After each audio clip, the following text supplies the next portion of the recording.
अस्सलाम अलैकुम वरहमतुल्लाह वबरकातुहू। आज की वीडियो में हम चंद खूबसूरत अहादीस और दिल को छूने वाली इस्लामी नसीहतें सुनेंगे। आइए अपने ईमान को ताज़ा करते हैं।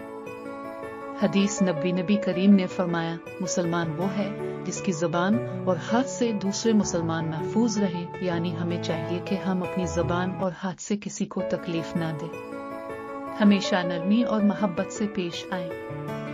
इस्लामी नसीहत अल्लाह ताला फरमाते हैं, बेशक नमाज बेहयाई और बुराई से रोकती है। सूरत अल-अनकबूत 45।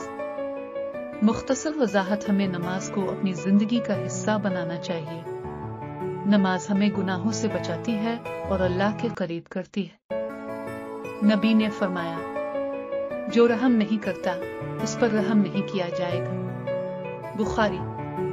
हमें दूसरों पर रहम करना चाहिए ताकि अल्लाह ताला भी हम पर रहम फरमाए। ये थी आज की चंद खूबसूरत अहादीस और नसीहतें। दुआ है कि अल्लाह हमें उन पर अमल करने की तौफीक अता फरमाए। अगर आपको ये वीडियो अच्छी लगी तो लाइक करें, शेयर करें और हमारे चैनल इस्लामिक ट्रैवल को सब्सक्राइब करना ना भूलें। जज़ाकम अल्लाह खैर।